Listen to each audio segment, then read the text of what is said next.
Motivation Monday. Hi, welcome to the Froggy Five. I'm your host, Jim Freilich, founder and managing member of Froggy Companies.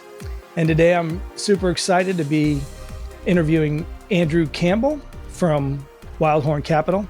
I got to do this right away. I say hook 'em horns because he's a UT guy. I want to ask you this. This is a little bit secondary part of this question, try to motivate people.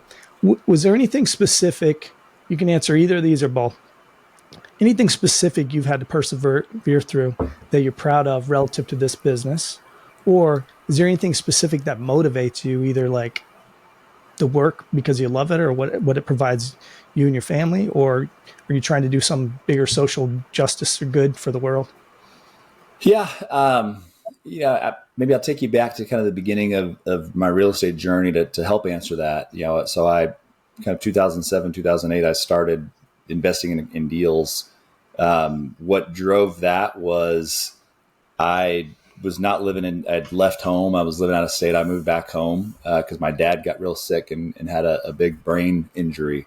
And I came home to basically take care of him. And I was like 26 or 27 at the time. And in that process, moved home. I quit my job. And so I was sitting here helping him, helping my mom.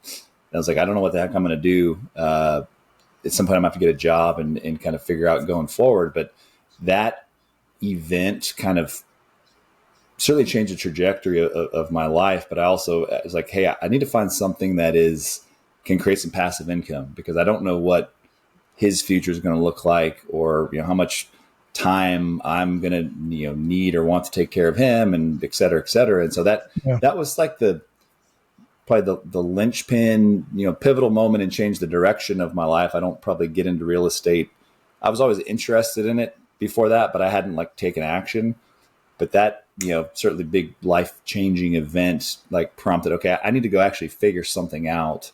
And so had time. I was in the hospital a lot, reading books, talking to people, and kind of led me to go buy our first duplex, which was the first project I bought.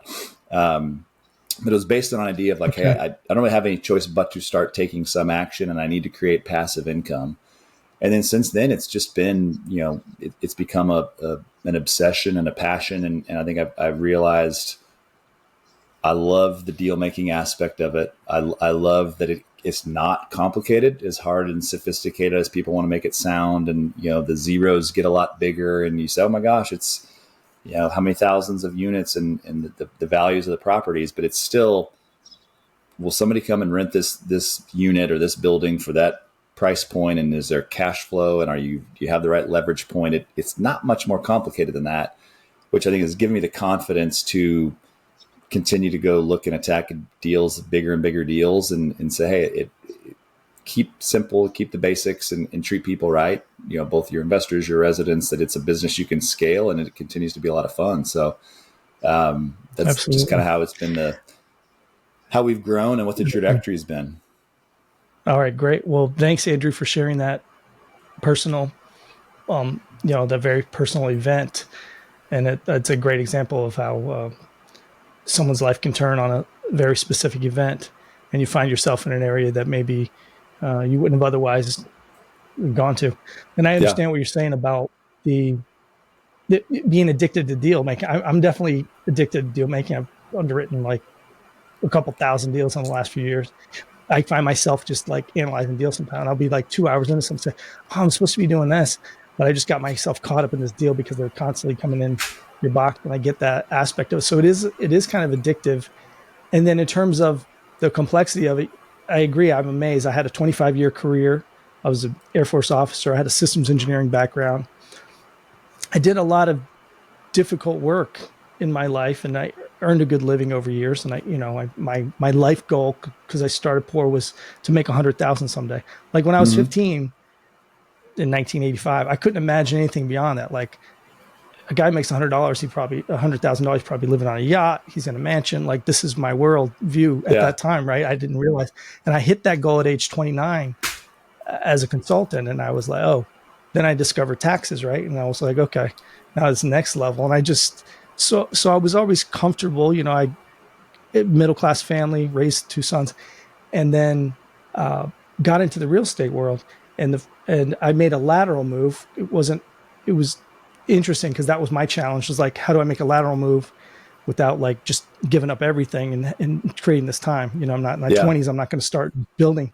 And so when someone gave me the opportunity to make that lateral move, and I was sitting in my office, I was just like, this is crazy. I'm looking at deals all day. This is like the easiest job I've had since I managed a Papa John's back in college or something. It's like, this is crazy because that was my perspective, right?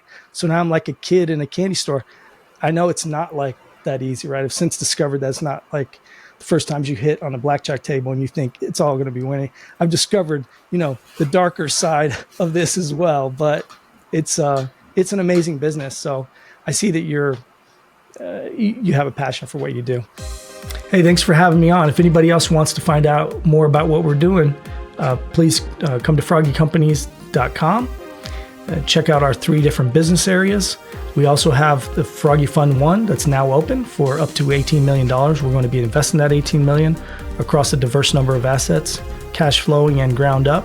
And I'm really excited about this fund and really confident that we can outperform most of the other people out there in terms of what we invest in and how we do our due diligence and the type of partners we put together. So it's great talking to you, and see you next time.